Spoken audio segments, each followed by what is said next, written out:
Acteurs pour la planète, voilà, c'est la thématique qui nous réunit. Merci d'être avec nous. Bienvenue à vous pour cette deuxième émission au cœur de la Fédération des travaux publics en Ile-de-France, cette région capitale qui nous intéresse dans le cadre de ces 3 rendez-vous qu'on vous propose. Aujourd'hui, gros plan sur le Grand Paris des transports, un sujet majeur évidemment par rapport à tout ce qui nous occupe, transition écologique, énergétique, mais aussi numérique, générationnelle. Beaucoup de sujets que nous allons aborder avec nos experts qui nous ont rejoints pour cette deuxième émission. Évidemment, l'importance de la région capitale sur ces sujets, je vous le disais. Mais justement, la région capitale, l'Île-de-France, on va partir. Je vous propose un voyage au gré de différentes personnes, différentes personnalités, mais aussi différents lieux. Voyage au gré de la passion de tous ceux et toutes celles qui œuvrent au quotidien pour les travaux publics en Île-de-France. Regardez.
Vous le voyez, près de 800 entreprises engagées, responsables, avec des projets concrets. On va en parler. Deuxième émission. Vous nous suivez sur les réseaux sociaux. Vous n'hésitez pas à partager ces moments qu'on vit ensemble avec le hashtag Acteurs pour la planète. Acteurs pour la planète avec donc une deuxième thématique, c'est le Paris des transports, le grand Paris, j'allais dire même le très grand Paris des transports, une mobilité plurielle au service des Franciliens. 4 thématiques, 4 experts et 4 angles.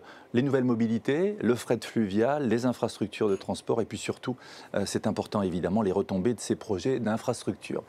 Je vais vous présenter nos invités que je remercie d'être avec nous. Directrice générale adjointe en charge du développement d'Île-de-France Mobilité. Merci Elodie Hanen d'être avec nous ce matin. Bonjour. Merci. Bonjour, merci à vous.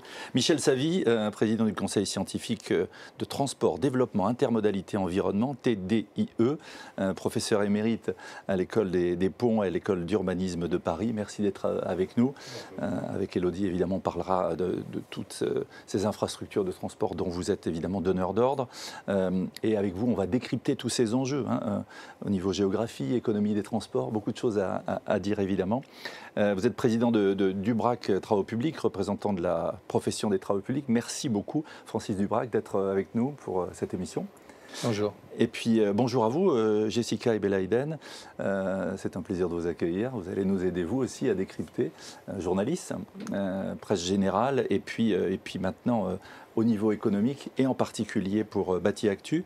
On est dans les infrastructures, dans les travaux publics, et vous vous consacrez en tant que chef de rubrique à ces sujets depuis près de 5 ans. Alors je vous propose que nous regardions tout d'abord un premier reportage pour la première thématique, ces fameuses nouvelles mobilités, ou ce renouvellement des mobilités. Un reportage qui va nous emmener évidemment dans tous ces sujets, des besoins de mobilité accrus et en même temps des enjeux environnementaux. Comment les conjuguer ? Comment arriver à ce qu'il y ait ce bon équilibre, cette bonne balance, comme on dit en bon franglais. Regardez ce reportage et puis on se retrouve juste après.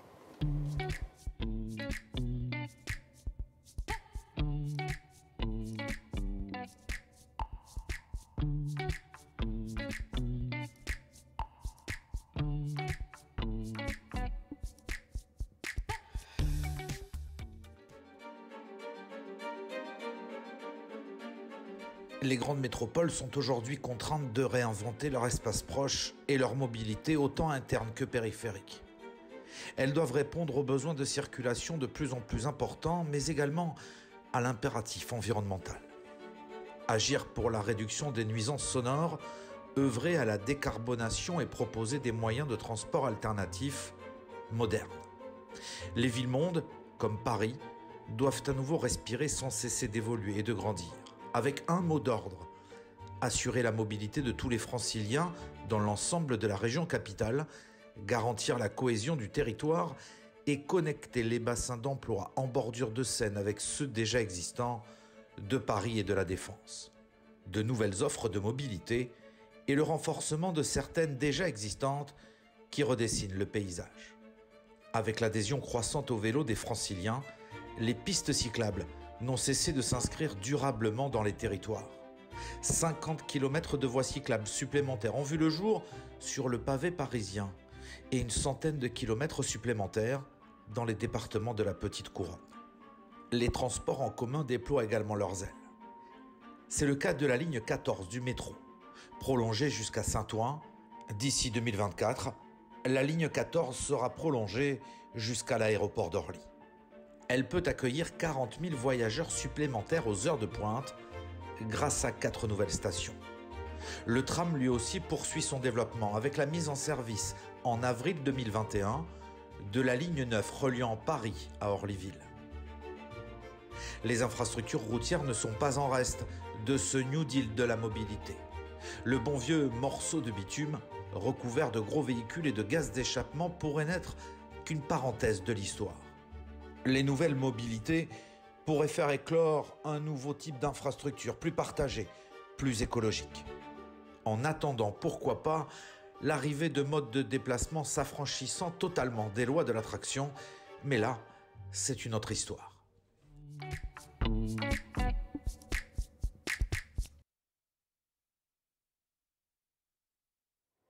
C'est une autre histoire, sauf que l'histoire s'écrit aujourd'hui pour demain avec nos 4 experts, avec vous qui nous suivez évidemment et qui êtes passionnés par ces sujets. Jessica, je rappelle que vous êtes journaliste chez Bâti Actu. Question par rapport à ce qu'on vient de voir à ce reportage. Besoin de mobilité croissant, en même temps décarbonation des mobilités. On est au cœur des enjeux des grandes métropoles, c'est ce que précisait ce reportage. Oui, exactement. En fait, on le sait, il y a des impératifs climatiques qui s'imposent vraiment à nous. Dans les grandes villes et dans les métropoles, ce qui est important, ça va être justement de décarboner principalement les transports, puisque c'est la partie en fait qui émet le plus en fait de carbone. Et donc du coup, ça passe par un développement accru des transports en commun. Ouais. Donc ça, toutes les grandes villes et notamment à Paris et Île-de-France Mobilité sont attelés à cette tâche. Le problème, c'est qu'on voit avec la crise Covid et avec le développement du télétravail, c'est qu'il y a ce besoin de développer davantage les transports en commun pour freiner l'utilisation du thermique, en fait, du des thermique, voitures. Exactement. Mais les gens ne retournent pas tellement finalement dans les transports en commun. Exact. On n'y retourne pas encore comme avant, en tout cas. Oui, donc moins d'usagers, ça fait moins de chiffre d'affaires et du coup, le cercle est un peu vicieux. Là, voilà. du coup. Donc, ce qui fait qu'il y a quand même cette cette question qui se pose de comment est-ce qu'on va financer des infrastructures qui sont nécessaires pour un meilleur maillage, mais aussi pour la planète tout simplement. Réduction de la place de la voiture, on en parlait avec vous, et évidemment, on a vu un effet accélérateur, j'allais dire, pendant la crise Covid. Exactement.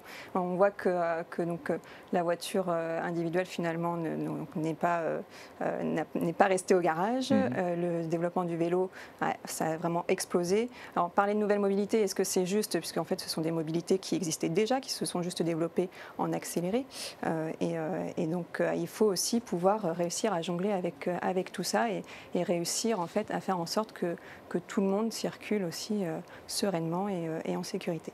Sereinement, des questions de financement aussi, vous nous en parliez. Élodie Hanen, vous êtes au cœur de ces questions de financement, les principaux donneurs d'ordre, Île-de-France Mobilité évidemment. Les priorités en termes d'investissement et les priorités tout court, j'allais dire, d'Île-de-France Mobilité, elles sont un peu tous azimuts. Alors oui, c'est vrai, comme notre périmètre d'intervention, c'est l'ensemble de la région Île-de-France et qui est, je pense qu'il faut le rappeler, qui possède un des réseaux de transport collectif les plus denses du monde. On a 1500 lignes de bus, 9 lignes de tramway, 13 lignes de train, un nombre énorme de stations de métro, de train, de points d'arrêt, de bus. Donc évidemment, on a besoin d'investir sur l'ensemble de ces modes. Alors par rapport à l'enjeu de la décarbonation, il faut quand même souligner qu'aujourd'hui, on a on va dire un atout en France qui est que notre électricité est en grande partie décarbonée grâce au nucléaire et de sorte que aujourd'hui 95% de nos trains, de nos métros circulent à l'électricité d'ores et déjà et donc de ce fait sont décarbonés. Et les investissements qu'on a engagés ces dernières années dans le sens de la décarbonation sont plutôt évidemment allés sur ce qui restait comme transport intrinsèquement décarboné, qui était tout ce qui est les bus. Et donc on s'est engagé dans un gros plan, un gros plan de transition énergétique sur les bus, avec un objectif de 100% de bus propres dans la zone dense. Donc la zone urbaine dense, disons intra à 86 à 2025 et 100% dans l'ensemble de la région en 2029. Donc ça passe par des filières, une transition vers de l'électrique, mais aussi vers du GNV en utilisant la filière biométhane. Et là, on a un travail un petit peu fin d'adaptation du choix de la motorisation à la spécificité des territoires, puisque dans les territoires moins denses, on a des itinéraires qui sont plus longs, qui donc nécessitent du coup, plus compliqué. Et donc on utilise plutôt les cars, par exemple, au GNV. Mais on a aussi, on est aujourd'hui sur un objectif de mixte plutôt 75% GNV, 25% électrique. Alors on voit qu'il y a beaucoup de choses qui ont été entreprises, un gros chantier au niveau des bus, au niveau des centres bus aussi. Oui. Et évidemment, il y a un peu un défi de temporalité. Est-ce qu'on est prêt côté constructeur? Est-ce qu'on y reviendra avec Francis Dubrac? Comment vous analysez tous ces enjeux pour l'écosystème? Vous parliez de filière aussi.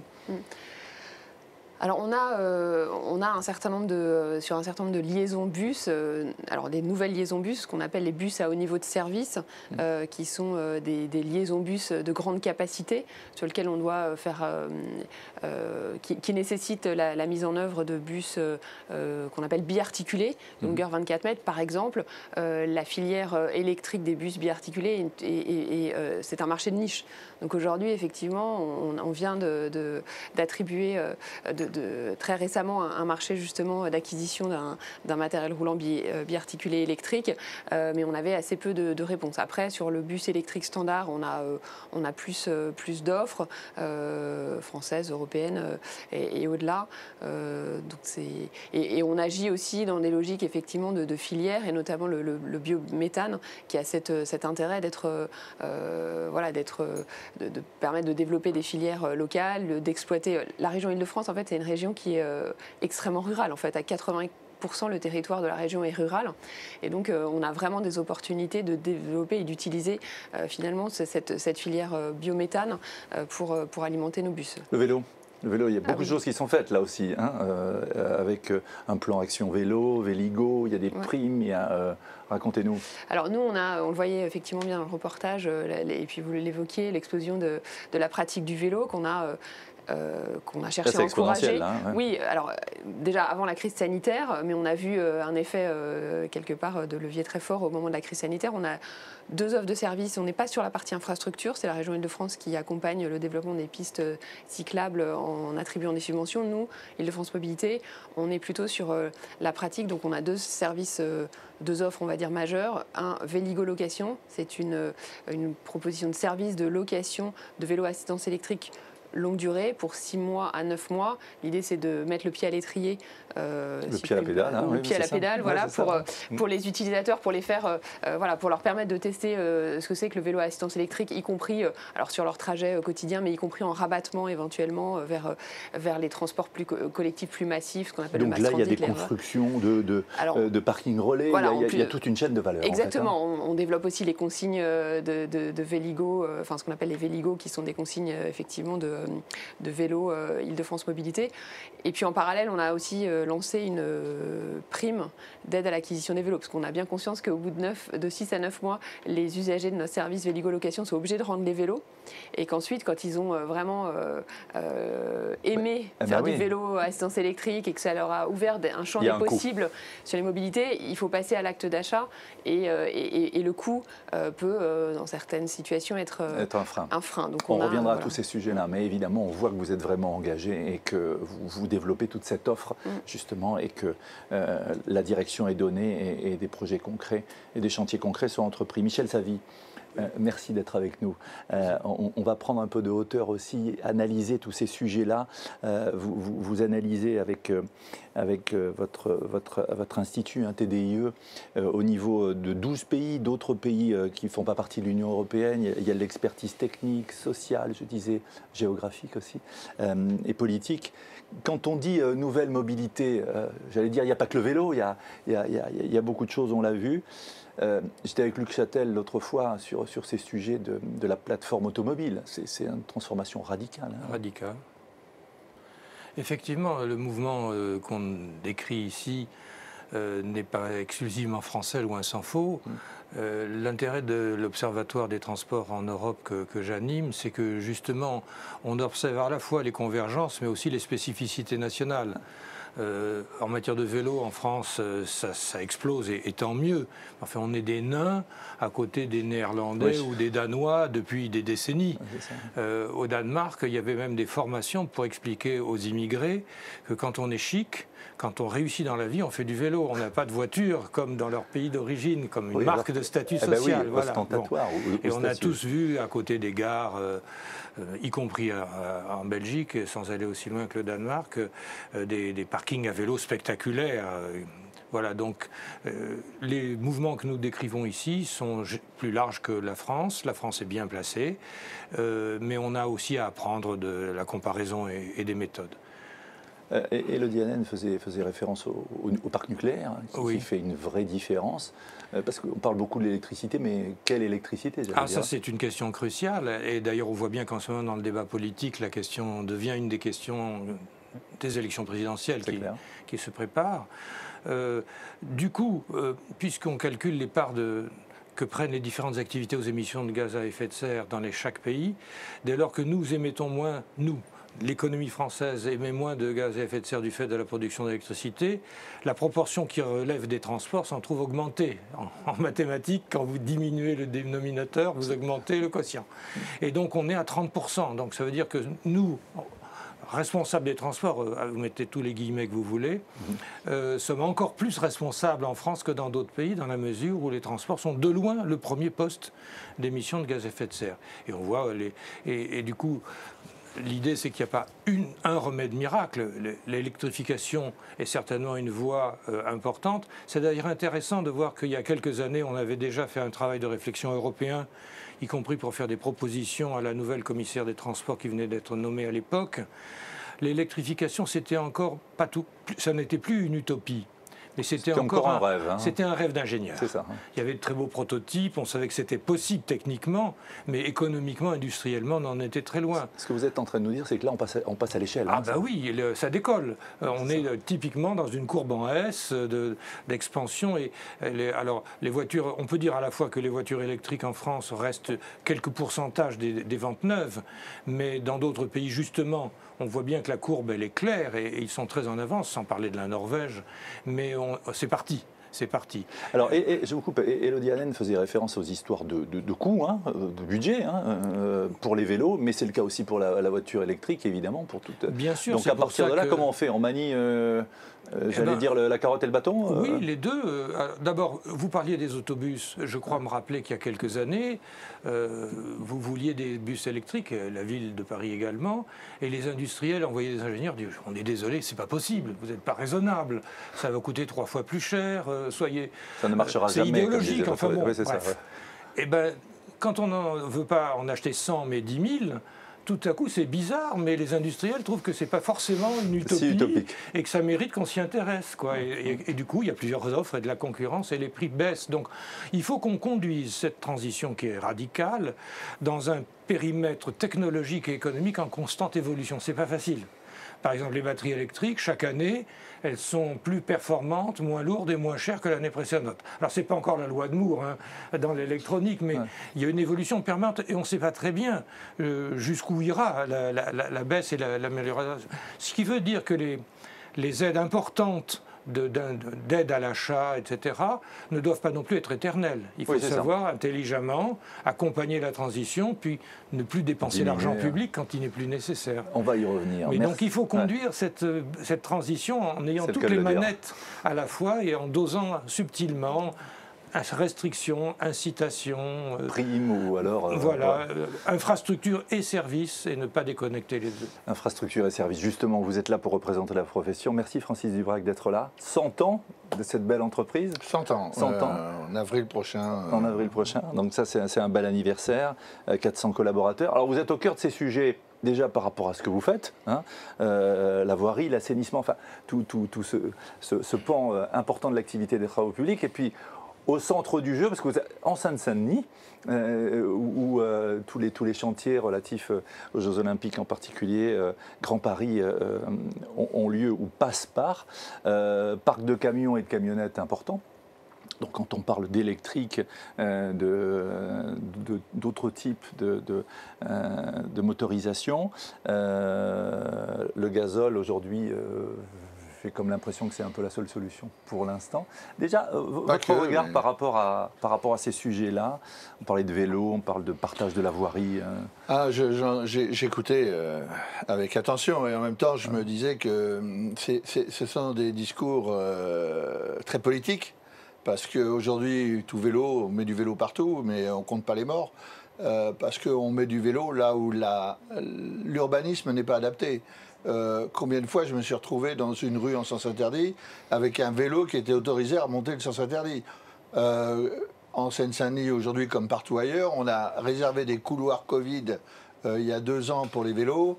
Aujourd'hui, au moment où tout le monde a repris sa voiture, ce sont des embouteillages monstres qui polluent l'atmosphère, tout le monde qui klaxonne. Il ne fallait pas donner l'impulsion quand même ? Pour l'instant, je trouve que l'impulsion n'est pas donnée. Il n'y a pas vraiment d'action forte de dire on va au vélo, on fait des couloirs vélo, on réduit les trottoirs, on déplace les candélabres et les arbres, tant pis pour les arbres, ils repousseront, et on fait des vraies zones sécurisées pour les vélos. Pour l'instant, c'est pas ce que je vois. Ça commence un peu à Paris, mais en banlieue, ça n'existe pas. Moi, j'ai même vu tracer des couloirs de vélo sur les trottoirs. Donc, si vous êtes piéton et qu'il y a un vélo qui vous arrive dans le dos, normalement, vous avez une chance sur 2 de mourir.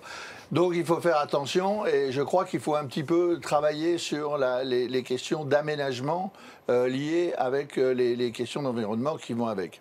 Alors, sur les questions d'environnement, effectivement, nous sommes les premiers à participer à cet effort parce que c'est important. D'une part, à titre commercial, parce qu'il n'y a pas un élu aujourd'hui qui ne nous demande pas qu'est-ce qu'on fait dans nos mémoires techniques pour améliorer notre empreinte carbone. Donc on travaille beaucoup dessus, mais avec beaucoup de difficultés. Et si on part crescendo, on part des véhicules de collaborateurs. Aujourd'hui, on leur achète des véhicules hybrides. Jusqu'à présent, on leur payait le carburant. Maintenant, s'il arrive chez lui, en général, nos collaborateurs cadres habitent à 30 km de Paris, parce qu'il y a une pression foncière qui fait qu'ils habitent là-bas. Est-ce qu'il va brancher sa prise sur son compteur perso, alors qu'avant, c'était son patron qui lui payait l'électricité? Ça pose déjà un premier problème. Et j'allais dire, les engins, après, Après, on monte en sujet, gamme là. sur les camionnettes. Aujourd'hui, compte tenu du poids des batteries, compte tenu du permis à 3,5 tonnes qu'il ne faut pas dépasser en poids, on a des véhicules qui, l'hiver, avec les phares et le chauffage, font 60 km. Donc on reste au gasoil. Pour l'instant, il y a un moment où nous-mêmes, là, en Seine-Saint-Denis, nous sommes dans une zone, toute la couronne intérieure de la 86 ça va encore, est en zone de faible émission. Donc il va falloir que tout un parc professionnel change. Alors je disais, ça va encore. Je reviens à ce que disait monsieur, qui va payer? Qui va aider nos artisans, nos petits artisans à passer à l'électrique, au bio? Et encore, je dis ça va aller parce que vous êtes dans le centre, j'allais dire, où là on pourra trouver des prises, et ce qui n'est pas forcément le cas en race campagne. Les engins, c'est... Quand on est sur un chantier, on n'a pas toujours de prise. Hein. On est bien d'accord. Et on parlait des camions, tous les camions. Alors madame a la chance, ils commandent, vous l'avez dit, 10 000 bus. Moi, je ne commande pas 10 000 camions. Tous les camions ne sont pas équipés pour... les motorisations ne sont pas équipées pour faire du gaz ou de la bioénergie. Et après, si on monte encore, là on a besoin de plus de puissance, c'est sur les machines de terrassement. Là, par définition, on est au milieu des champs et on n'a pas de prise de courant. Donc tout ça nous pose de gros problèmes. On sait que la solution idéale, c'est l'hydrogène, pour une raison que j'ignore. Alors le président Macron a lancé un grand plan sur l'hydrogène. J'ai vu des bus à Londres tourner des gens d'hydrogène. Nous encore, on ne sait pas encore faire, mais je suis persuadé qu'on va y arriver. Voilà, la route est longue, mais oui, réaction avec vous, Jessica. Si je peux me permettre, la transformation en fait de la bascule des parcs matériels va être d'autant plus importante que le secteur le sait bien. En juillet 2022, la taxation sur le gazole qui est utilisé pour les engins va justement augmenter. Et donc, ce qui fait que ça a été fait pour accélérer la transformation des parcs, mais il faut déjà que les technologies effectivement suivent. Il y en a qui existent, mais à quel prix? Donc, dans le modèle économique, ça va être compliqué. Voilà, tout ça risque d'être un petit peu complexe dans les premiers temps, même si c'est une mesure incitative et peut-être qu'il faut effectivement le faire à ce moment-là pour justement générer un mouvement. L'avenir nous le dira. Absolument. On va continuer. On parlait de gros engins, de grosses charges qui sont transportées. On va parler du fluvial. On va s'intéresser au fret fluvial. La place du fluvial dans le transport de marchandises, évidemment, est très importante, et en particulier pour le bâtiment et les travaux publics. Est-ce que c'est un marché qui est pertinent à l'avenir? On va regarder ce reportage. On en parle avec nos invités ensuite.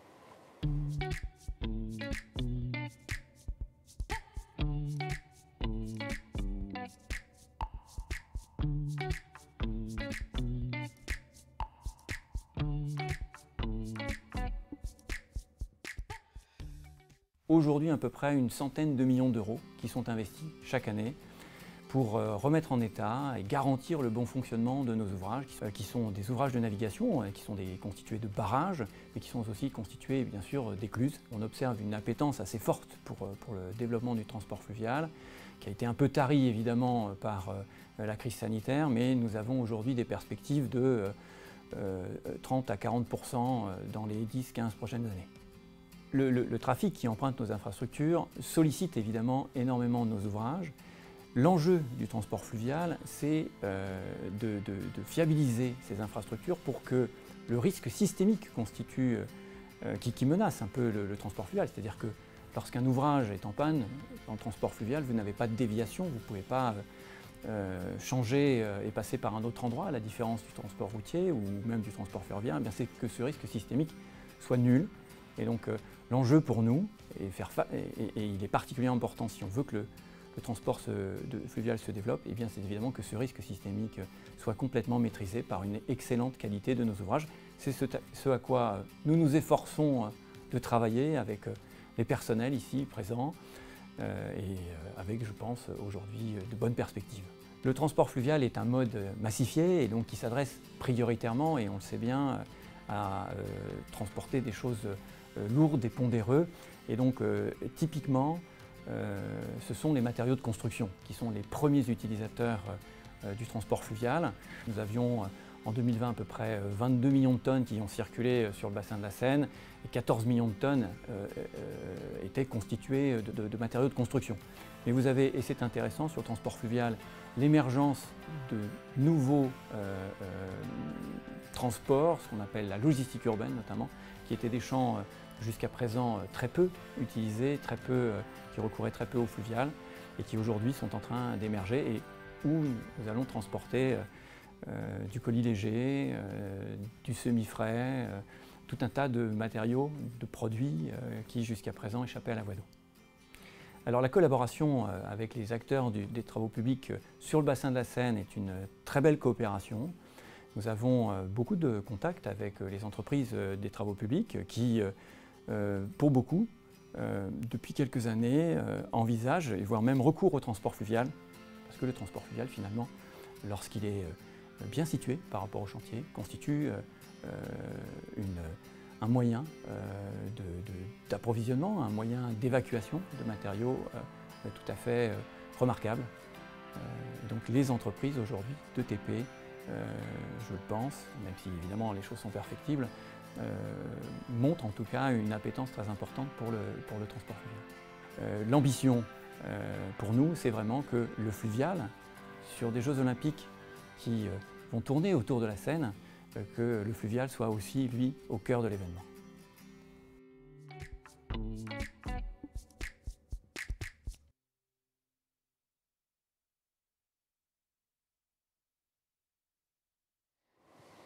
Voilà, de belles ambitions affichées par Voies navigables de France et Dominique Ritz qui nous portait cet éclairage. Réaction Michel Savy par rapport à ça, il y a de beaux enjeux, il y a de belles vertus du fret fluvial. Oui, parce que souvent on a des statistiques nationales qui font une moyenne nationale du fret fluvial dans l'ensemble du fret. Or tout le monde n'a pas la Seine. Toutes les régions ne sont pas, comme on dit dans le jargon, mouillées avec une infrastructure moderne de grand gabarit. Or c'est le cas de Paris et de la Seine, et heureusement que la Seine traverse Paris, parce qu'on est plutôt à 10% qu'à 2% quand on regarde seulement.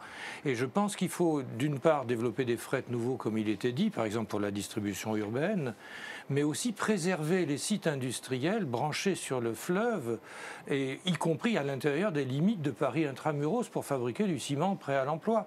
Sinon, c'est autant de centaines de camions qui, tous les jours, dans toutes les rues, vont apporter les matériaux, les transformer, etc., et évacuer les déchets. Quid de l'interland, de la connexion? C'est peut-être ça qui pose problème. Les réseaux historiquement, les fabriques de béton prêt à l'emploi, pour ne prendre que cet exemple, se sont construites le long des voies d'eau et des canaux ou de la Seine. Et il faut préserver, y compris quand les riverains trouvent que c'est moche et que leur appartement prendrait de la valeur si on y mettait un jardin. Mais il faut composer, et les fonctions de la ville consistent à trouver des compromis intelligents entre différents besoins. Et je crois qu'il faut préserver la voie d'eau et ses utilisations industrielles, y compris avec des enjeux environnementaux très importants. Réaction du spécialiste de la profession, Francis Dubrac, c'est bien pour les gros pondéreux, non? Ouais, mais là, il faut pondérer un peu les envolées. Pondérer les pondéreux. Il faut un peu se calmer sur la voie d'eau. Aujourd'hui, alors les canaux de Paris n'ont jamais été faits pour amener des péniches. Ils ont été faits pour amener l'eau à Paris. Donc il y a un gabarit qui s'appelle la péniche Fraissinet. Aujourd'hui, toutes les péniches qui sont de ce gabarit-là ne sont pas rentables. Enfin, je vais mettre l'industrie de la batellerie à dos, mais aujourd'hui, il faut mieux avoir un camion pour transporter une tonne de sable qu'une petite péniche Fraissinet. À l'inverse, les gros porteurs, et j'admire ce qui est en train de se faire actuellement sur le début du canal de Saint-Denis, qui lui est très large à cet endroit-là, au niveau du Grand Paris Express, et au niveau des villages olympiques. Là, on a parce qu'on est au bord de l'eau aussi, on a des gros porteurs qui viennent, et là c'est très rentable et c'est très efficace pour éviter ces norias de semi-remorques. Après, comme le dit monsieur, tout n'est pas au bord de l'eau. Donc quand on veut nos cailloux pour faire nos revêtements routiers, ce qu'on appelle l'enrobé noir, mais souvent ils ne sont pas à côté, on est obligé de prendre le camion. Élodie Hanen. Oui, je voulais juste réagir pour aller un peu dans le sens de ce qui vient de dire, mais souligner le fait que, par exemple, sur le chantier de prolongement de la ligne 12 à Mairie d'Aubervilliers au nord, il y a une évacuation des déblais qui a été faite par voie fluviale en profitant de la présence du canal juste à proximité. Donc effectivement, on a des opportunités de sortir des camions des voiries pour fluidifier un peu le trafic, et y compris, alors nous, à titre d'autorité organisatrice de la mobilité, ça nous intéresse évidemment pour que nos bus circulent mieux. Oui, ça fait moins de camions, donc plus de place pour les bus. Quelque part, les voitures, mais les bus en particulier. Jessica, le regard de la spécialiste par rapport à tous ces flux, évidemment, il faut des flux, il faut du volume. Hein. Oui, exactement. Parce que il me semble qu'une barge, c'est l'équivalent de 100 camions. Donc on voit que c'est vraiment un transport massifié. Ouais. Et donc pour ça, déjà, on l'a dit, il faut qu'il y ait une voie d'eau qui soit à proximité pour pouvoir soit s'approvisionner en matériaux, soit évacuer les déblais de chantier. Et la deuxième difficulté, c'est aussi que, comme on parle de massification, justement, il faut que les entreprises et les structures et les chantiers soient suffisamment aussi importants pour pouvoir profiter, pour que ce soit intéressant aussi dans le modèle économique des chantiers. Je parle tout le temps. Oui, il y a des sauterelles à installer et c'est un coût. Il faut l'amortir sur la durée du chantier. Le Grand Paris des Transports, on continue avec nos invités. Troisième sujet, l'entretien et la modernisation des infrastructures. L'enjeu, il est bien là. Éviter que d'un côté, on ait des installations modernes, celles qui sont en train d'être construites, et puis un autre réseau, un peu à petite vitesse. On en parle avec ce sujet. Entretenir l'existant. En voiture, s'il vous plaît. Attention au départ.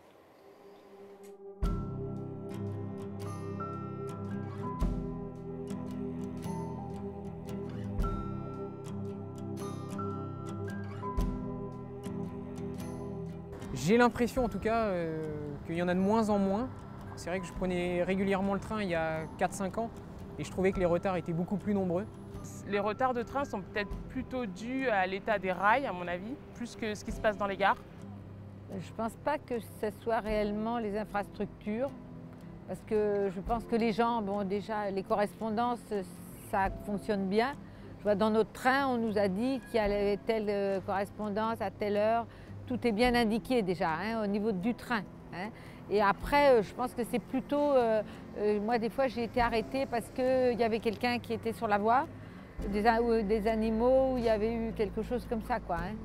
Mais autrement, je ne pense pas que ce soit ça qui influe sur les retards.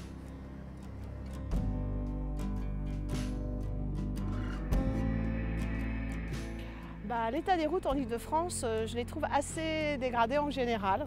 Moi, je pense que ça dépend vraiment des régions. Ici, toute la partie Val d'Europe, c'est très propre.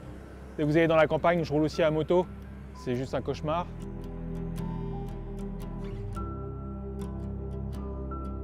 Les pistes cyclables sont malheureusement trop peu nombreuses, souvent mal entretenues. On se rend compte qu'il y a une volonté d'en créer, mais une fois qu'elles ont été créées, il y a un abandon total.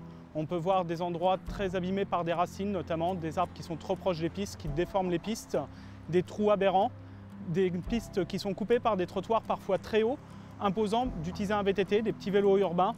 Des vélos de ville sont très compliqués, on a l'impression de se retrouver sur des pistes de cyclocross tout simplement. Alors ici, les pistes cyclables sur le Val d'Europe, elles sont vraiment excellentes. Vous voyez derrière nous, elles sont vraiment propres et elles sont bien sécurisées puisque très séparées de la route.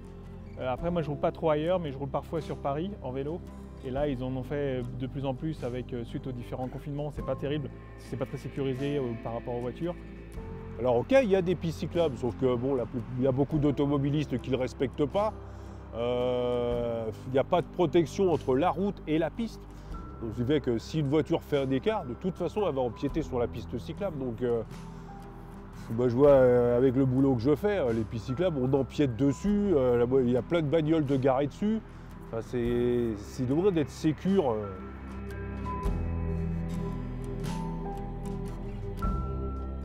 Alors l'amélioration des routes en Ile-de-France serait vraiment la qualité de l'enrobé de manière générale. On peut prendre l'exemple de la 104, qui est une zone qui est quasiment mortelle pour les motards. Sur certaines zones, vous comptez pas moins d'un trou tous les mètres. Ça fait peur. Il y a un vrai travail à faire sur la qualité de l'enrobé, mais peut-être également éclairer beaucoup plus les zones, à l'image de ce qui est fait en Belgique, où toutes les routes sont éclairées. Il y a un vrai manque là-dessus. Un gaspillage peut-être d'électricité dans les centres commerciaux, vaudrait mieux éclairer les routes que les centres commerciaux la nuit.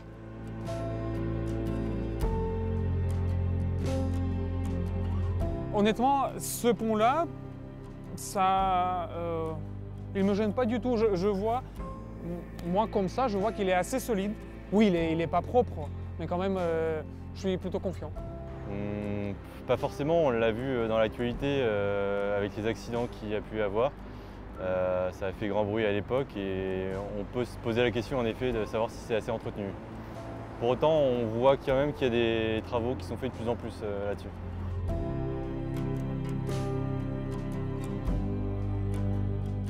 Alors, c'est vrai qu'on voit un peu de tous les ponts, des vieux ponts, des ponts plus récents. On n'en voit pas forcément beaucoup en travaux.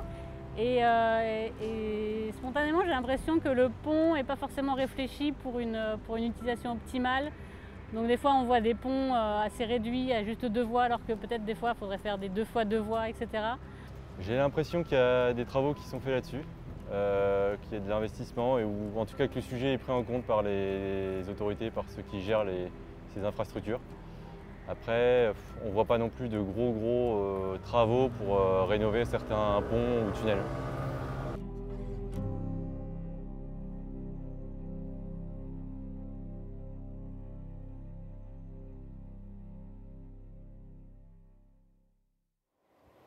Toujours avec vous et toujours avec nos experts.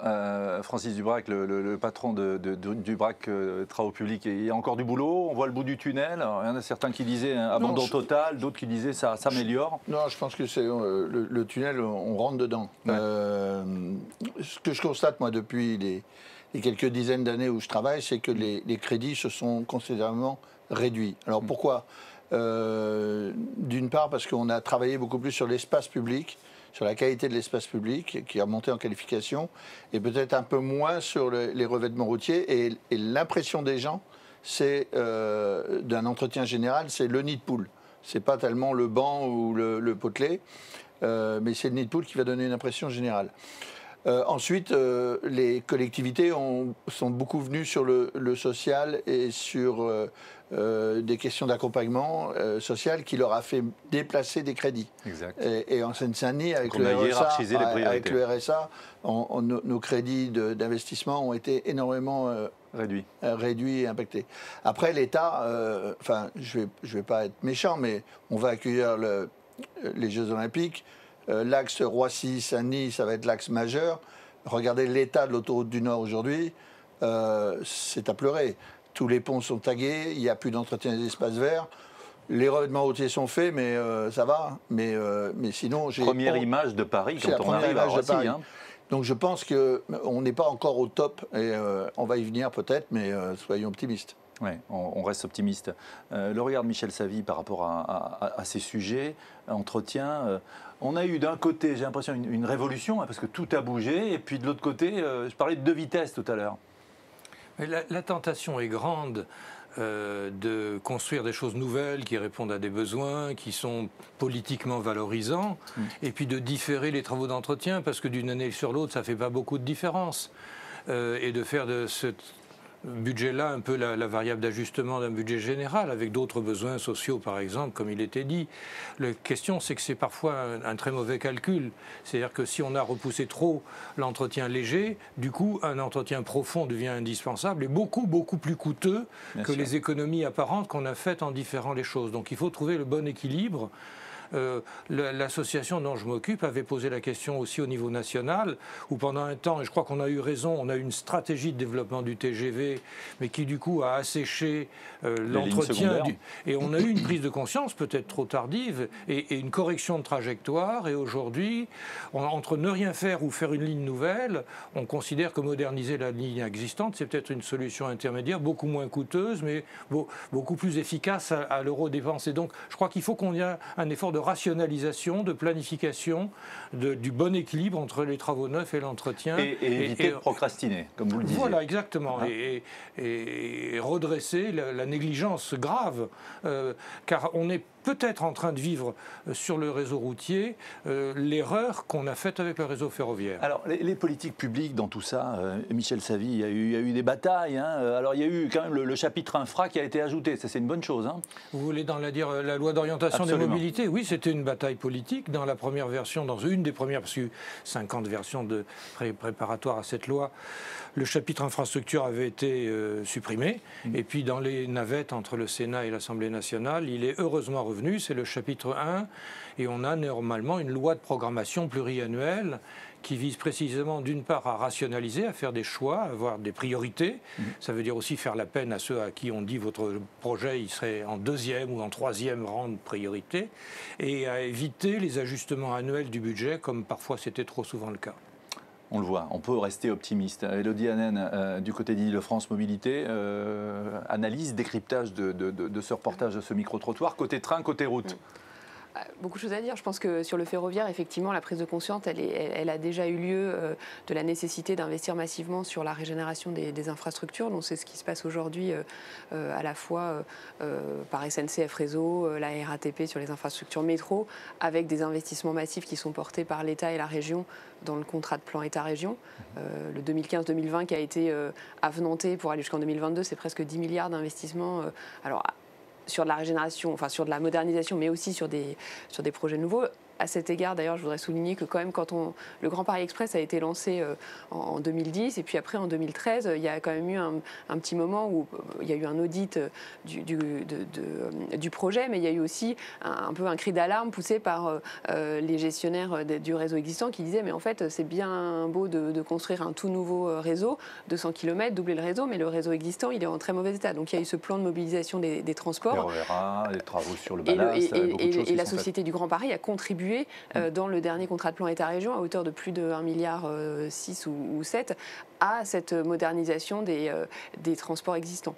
Nous, côté Île-de-France Mobilité, notre présidente qui est arrivée à la tête de la région et d'Île-de-France Mobilité en 2015, fin 2015, a souhaité investir massivement dans les matériels roulants. Parce que dans le micro-trottoir, on voyait les gens qui s'interrogeaient sur les causes en fait, des dysfonctionnements du réseau. Donc il y a effectivement des sujets d'infrastructure, mais il y avait aussi des sujets de matériel roulant, vétustes, qui du coup avaient des pannes.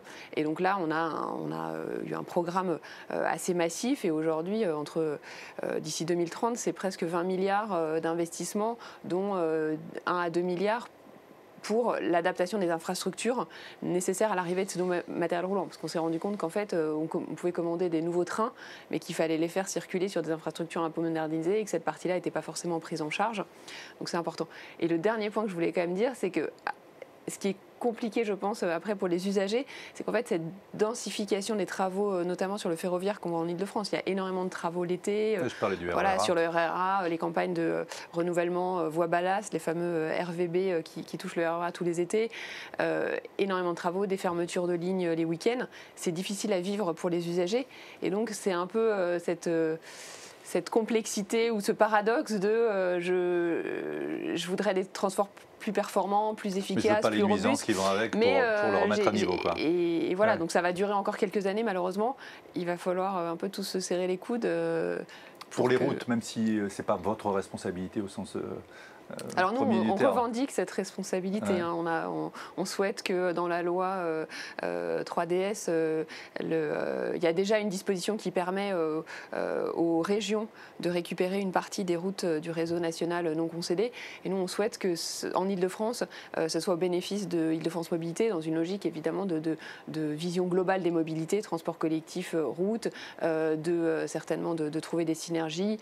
En termes d'information voyageurs multimodal, on le voyait dans le tout premier reportage, on voyait cette dame qui appuyait sur une façade vitrée qui, je pense, est une porte palière de métro pour avoir de l'information.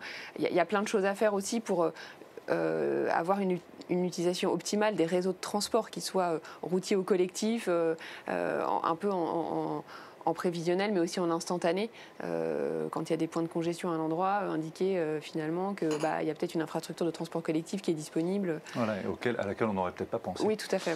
Voilà. Jessica Ebelaïden, merci encore d'être avec nous.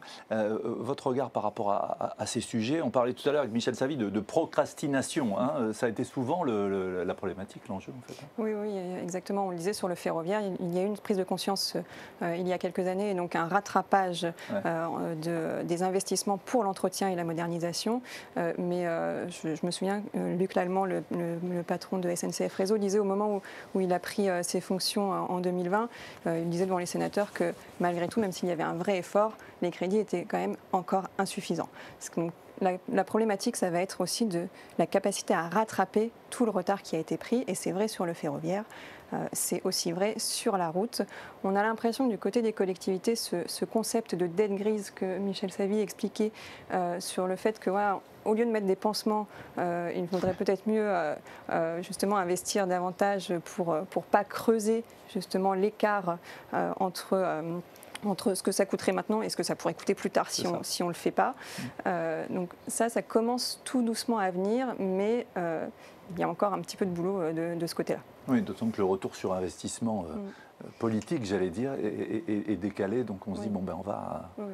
Et toute la question aussi sur l'entretien et, puisqu'on parle de modernisation également, c'est dans ces travaux de prendre en compte justement les nouveaux usages, les nouvelles façons de se déplacer et faire en sorte, comme je disais tout à l'heure aussi, que tout ça s'organise et que tout le monde puisse circuler sereinement et en sécurité, comme l'expliquait aussi M. Nubrac tout à l'heure. Donc moderniser les infrastructures dans une logique harmonieuse, hein, si je vous suis bien. On continue avec une dernière thématique, dernier reportage. Les grands projets d'infrastructure en Ile-de-France, ils sont très nombreux évidemment. On va braquer les projecteurs sur eux et vous allez voir qu'avec EOL, il y a un vent d'innovation qui souffle sur les travaux publics sur l'Île-de-France. Regardez.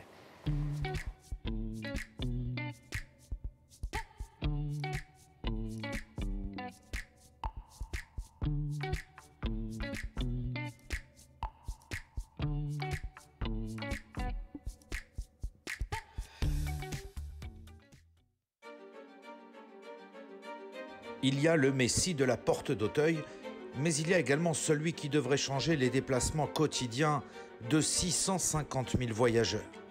Une nouvelle ligne qui va traverser 4 départements et transformer la mobilité de toute l'Île-de-France. Une ligne traversant un bassin de population concentrant 2 millions d'emplois. Quand on regarde un peu l'Île-de-France et la façon dont on fonctionne, on voit que la place de l'automobile décroît. On a moins en moins de possibilités d'accéder par exemple au loisir, à la culture en voiture quand on n'habite pas dans la partie centrale de l'agglomération. Et un RER comme le RERE, c'est permettre aux gens de venir accéder à ces services, c'est de rendre la vie beaucoup plus agréable, beaucoup plus vivante, beaucoup plus dynamique. Voici le projet EOL, celui de tous les superlatifs. Sur l'un des sites les plus emblématiques du projet, Porte-Maillot, l'une des 3 nouvelles gares créées de toutes pièces. C'est une gare qui a des dimensions exceptionnelles, 225 mètres de long, 40 mètres de profondeur.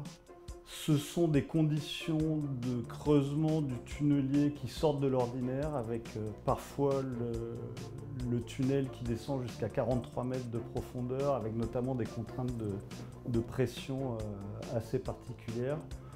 Je dirais, voilà pourquoi le chantier EOL peut être le chantier de tous les superlatifs. 3,7 milliards d'investissements, 700 personnes et des défis techniques colossaux à relever. Avec au bout du tunnel, le réseau ferré de demain. EOL, le prolongement du RERE vers l'ouest de la capitale.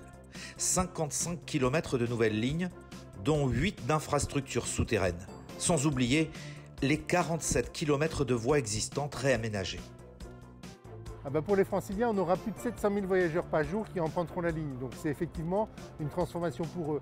Demain, ils feront le trajet direct. Donc c'est vraiment du gain de temps et du gain de confort aussi. Et puis aussi, ça va permettre de rendre beaucoup plus robuste le réseau RER au global et vraiment avoir une amélioration globale du fonctionnement de tous les transports à l'échelle de l'Île-de-France. L'objectif pour nous, c'est d'offrir avec le RERE un maillage à l'échelle de la région équivalent à ce qu'on a aujourd'hui dans Paris avec le métro.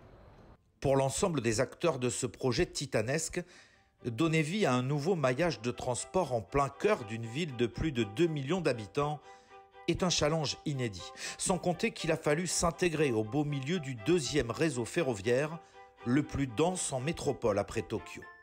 On a le RERC, on a le RERA, on a la ligne 1 du métro, on a le périphérique, on a l'ensemble de la circulation, on a le parking du Palais des Congrès, on a le tramway, on a l'axe majeur, donc énormément de paramètres qui font que le projet a été conçu pour s'intégrer au sein de cette densité urbaine où là on a beaucoup de collaborateurs, beaucoup de gens qui sont au même endroit au niveau de la gare Porte-Maillot, environ 700 personnes, et qui réalisent tous les métiers, toute la facette des métiers du travaux public, le creusement du tunnelier, du génie civil, du bâtimentaire, des ouvrages linéaires, du creusement en méthode traditionnelle, des travaux spéciaux et j'en oublie certainement. Bâtir la mobilité de demain, plus fluide, plus accessible, plus rapide, plus résiliente et respectueuse de l'environnement, est également un formidable laboratoire pour les acteurs des travaux publics. Une percée vertueuse vers l'emploi et l'insertion des jeunes pour l'ensemble des partenaires du projet. Fin juillet 2020, ce sont plus de 150 personnes qui avaient pu ainsi apprendre un nouveau métier et pas moins de 200 stagiaires d'être accueillis sur le chantier. EOL viendra enrichir les 200 km du futur réseau de transport public du Grand Paris Express, grâce notamment à des correspondances avec les nouvelles lignes de métro automatisées. Dans 3 ans, la région Île-de-France sera au centre du monde, une occasion en or d'exposer les solutions d'un développement durable de ces nouvelles mobilités.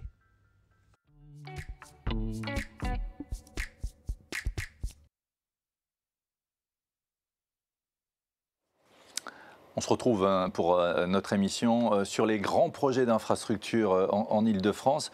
C'est une belle vitrine, hein. Il y a des nouvelles mobilités, on est sur la ligne de départ. Élodie Hanen, évidemment ça vous enthousiasme et ça fait partie de ce qui vous meut au quotidien. Hein.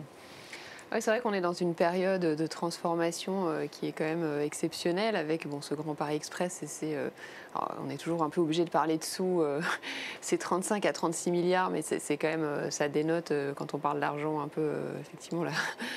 Quelque part l'ampleur d'un projet. Bien sûr. Je l'évoquais tout à l'heure, ce contrat de plan État-région et ces 10 milliards, et puis c'est ce renouvellement du matériel roulant et ce programme d'ici 2030 de presque 20 milliards. Donc on est vraiment dans une phase assez exceptionnelle qui répond, ceci dit, à un vrai enjeu de développement de la région capitale et d'attractivité. Et on voit que le Grand Paris Express va apporter et la ligne, le RER E, le prolongement d'EOL à l'ouest, va apporter évidemment des dynamiques de croissance et donner accès à des emplois de la région, à des populations qui en étaient aujourd'hui plus éloignées pour des questions d'accessibilité aux gares. On parlait aussi de loisirs aussi, l'accès à la culture, socialisation. Et aujourd'hui, c'est vrai que le Mantois, donc le pôle de Mantes qui sera à l'extrémité du RER E, aujourd'hui ne bénéficiait pas d'une liaison rapide vers le cœur de l'agglomération et la zone dense. On avait un bus express, la 14 Express, qui arrivait à la Défense. Et c'est vrai que le RER E va quelque part rectifier une forme de trou de desserte en mass transit qui existait. Je voudrais revenir sur un point qui est important, c'est qu'à partir, vous parlez tout à l'heure de logique de filière, de ce cercle vertueux qui entraîne, vous montriez cette fameuse carte qui permet d'irriguer en fait toute la France avec des entreprises aussi diverses que l'espagnol la CAF, mais aussi Bombardier, évidemment Alstom. Ça, c'est un bel enjeu aussi. Hein. Oui, c'est vrai qu'on a fait ce travail l'année dernière au moment de la négociation avec l'État de la prise en charge des impacts financiers de la crise Covid pour montrer qu'en réalité, on avait un vrai besoin de poursuivre nos investissements et qu'on ne pouvait pas les stopper parce que c'était des investissements, effectivement, on va dire la partie visible, c'est la partie infrastructure, mais les matériaux roulants que j'évoquais, c'est aussi toute une filière industrielle. Donc, effectivement, nos investissements en Île-de-France, ils alimentent des activités économiques dans toute la France. Voilà, Alstom, Petite Forêt, Bombardier, à Crépin dans le Nord, CAF, Bagnères de Bigorre, les bus Iveco, Annonay. Et donc, effectivement, je crois que aujourd'hui, les emplois associés au transport collectif en Île-de-France, c'est plus de 100 000 emplois. Quand on prend, évidemment, la gestion quotidienne des réseaux, mais l'entretien, la sécurité, la propreté, la modernisation, tout ce qu'on évoquait tout à l'heure, c'est un ensemble, c'est un écosystème de plus de 100 000 emplois. Pour conclure, message à la profession, aux travaux publics, point de vigilance et point de satisfaction. En 30 secondes. 30 secondes. Point de vigilance, ça a déjà été commenté, c'est cette sensibilité peut-être à avoir au fait que quand on intervient, et notamment dans ces chantiers à proximité des réseaux exploités, il y a une responsabilité supérieure de faire en sorte que c'est rendre les travaux à l'heure le matin pour permettre au premier RER de partir à l'heure et pour éviter une désorganisation de l'heure de pointe par exemple. C'est éviter de percer la voûte du RER quand on fait des travaux, ce genre de choses. Ce sont des choses qui arrivent. Mais c'est aussi...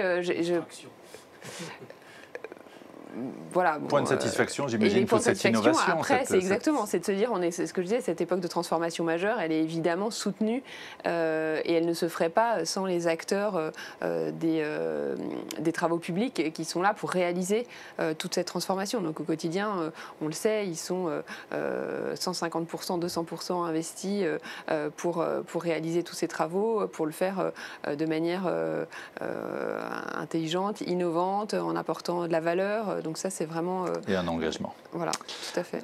Jessica Ibelhaiden, les grands projets d'infrastructure en Ile-de-France, Elodie Hanan y faisait référence, beaucoup d'emplois, c'est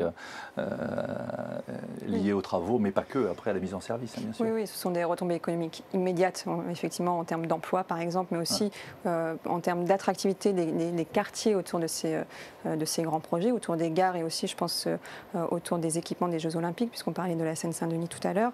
Mais il y a aussi des retombées économiques plus tardives, parce que finalement, on crée un nouveau patrimoine qui va avoir de la valeur et on crée en fait de la richesse.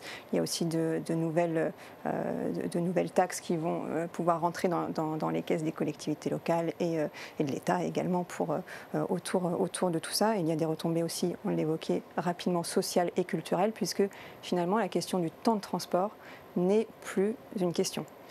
On peut aller d'un point A à un point B beaucoup plus facilement. Ça va permettre d'avoir accès à d'autres emplois auxquels on n'aurait pas forcément pensé. Certaines études parlent d'un accès multiplié par 10 en fait. En termes d'emploi, c'est aussi l'accès à d'autres pôles universitaires, parce que avant de parler d'emploi, on va aussi parler d'études et aussi effectivement, on disait, un accès aux loisirs qui va être démultiplié. On a un vrai maillage, voilà, ça donne de belles perspectives. Les grands projets, Grand Paris Express, EOL, le prolongement des lignes de métro. Michel Savy, c'est bien quand même, parce qu'il n'y avait pas eu grand-chose depuis pas mal de temps. Oui, précisément, on a une période de grand bond en avant, si j'ose dire. Après plusieurs décennies, après la construction de la ligne 14, il y a eu encore des tramways qui ne sont pas négligeables, mais des projets d'une telle envergure, il y avait très longtemps qu'il n'y en avait pas eu, et il y en a encore pour une bonne dizaine ou peut-être davantage, une vingtaine d'années d'achèvement de ce schéma. Mais je crois qu'effectivement, ça bouleverse et le territoire qui va devenir multipolaire. Et, il y aura bien sûr le centre de Paris qui garde ses spécificités, mais on voit se dessiner des polarités secondaires qui permettront de vivre avec des besoins satisfaits de travail, de loisirs, d'enseignement, de logement, dans un schéma plus en réseau. Et puis la vitalité d'une grande agglomération, elle est liée au nombre d'emplois auxquels on a accès dans un temps de transport donné. Et là, effectivement, et des études de comparaison internationale l'ont bien montré. Et là, effectivement, on va unifier le marché du travail, et c'est une des grandes forces des métropoles. La métropolisation, heureusement, il n'y a pas que Paris. Quand l'aménagement du territoire est né après la Deuxième Guerre mondiale, il y avait un livre qui disait tout. Paris et le désert français. Oui, c'était Michel Sauvy, Alfred, je ne sais plus qui l'écrivait. Non, pas Alfred Sauvy, c'était évidemment, maintenant que vous me posez la question, vous ne trouvez pas, son nom m'échappe. Mais il est ultra célèbre. Oui, mais aujourd'hui, on a au moins une douzaine de métropoles en France, quitte à ce qu'on dénonce l'attractivité de ces métropoles par rapport aux petites villes. Mais l'aménagement du territoire et la politique des métropoles d'équilibre, en ce sens, a fonctionné. Mais une métropole ne peut pas vivre sans un réseau de transport métropolitain adéquat. Donc on parle de Paris, de l'Île-de-France, c'est fort bien, mais il y a des projets de RER dans les grandes métropoles de province en France aujourd'hui qui montrent que là aussi on est en train de faire un bond en avant. On franchit le pas un peu, si je compare ça au métro en 1900, c'est un peu la même ben voilà, on fait un anneau de plus et on élargit l'échelle et on réunifie un territoire par trop inégalement desservi. Ouais. On l'intègre. On l'intègre. Les travaux publics, Francis Dubrac, c'est une chance à saisir pour le territoire. Vous venez de dire un truc auquel je pensais depuis tout à l'heure. Vous parliez du métro au XIXe siècle. Et je suis admiratif, quand je vois le reportage sur EOL, je suis admiratif des équipes de travaux publics françaises aujourd'hui qui sont à la pointe de la technologie mondiale, comme elles l'étaient au XIXe pour le métro. Et on fait des choses vraiment extraordinaires. Madame l'a dit, tous ces émergences de nouveaux équipements et le Grand Paris Express en est la grande démonstration, c'est qu'aujourd'hui on va desservir avec des gares le pourtour de Paris dans des coins où il ne se passait rien, mais où la gare va arriver et va donner des emplois, va donner un dynamisme économique. Vous avez coutume de dire, Francis, que c'est 800 mètres autour, là, hein, Autour d'une gare, c'est 800 mètres de rayons qui sont impactés. Donc ça fait 1,6 km. Énorme. C'est énorme et c'est surtout l'emploi. Moi j'ai connu le développement de la plaine Saint-Denis. En 20 ans, on a amené 2,5 millions de mètres carrés supplémentaires et 65 000 salariés. Pourquoi? Parce qu'on a fait les gares pour que les spectateurs aillent au stade. On a fait 2 gares qui RERB et RERD. Donc on voit l'impact que ça a. On sait aussi que les travaux publics en eux-mêmes, c'est un métier fabuleux où on peut démarrer au bas de l'échelle et où il y a un ascenseur social qui est aussi très, très significatif. Voilà, alors après, il faut des moyens. C'est vrai qu'on a des ambitions qui sont affichées politiquement. Le Grand Paris Express, on nous l'avait annoncé en 7 ans, ça va pédaler un peu. C'est-à-dire que la ligne 12, la ligne 14, ils prennent 1 an, 2 ans, 3 ans de retard. Je pense que c'est pas bien. Je pense qu'il faut y aller. Il faut mettre les moyens là où il faut. On en a besoin. Et puis ça pénalise quand même des chantiers qui durent. Ça pénalise les gens et leur environnement. Élodie Hanen le disait tout à l'heure, satisfaction aussi de voir que les acteurs des travaux publics sont engagés avec de l'innovation, avec des solutions nouvelles qui sont apportées. Oui, c'est un métier en pleine évolution, même sur le plan social et physique. L'ouvrier des travaux publics d'il y a 50 ans n'est plus le même aujourd'hui. Ouvrier augmenté, on peut dire. Ouais, presque, on n'en est pas à l'exosquelette, mais on va y venir. Ouais. Mais en tous les cas, les conditions de travail se sont beaucoup plus améliorées. Expertise augmentée avec nos 4 invités qui étaient là avec nous pour cette deuxième émission, le Grand Paris des Transports. Je voudrais les remercier, Élodie Hanen, Michel Savy, Francis Dubrac et Jessica Ebelaïden. On va se retrouver pour un 3e numéro de notre série. Ce sera autour de l'acte de construire. Je vous donne rendez-vous pour la première diffusion le 9 novembre. Merci à vous tous et toutes. Merci de nous avoir suivis.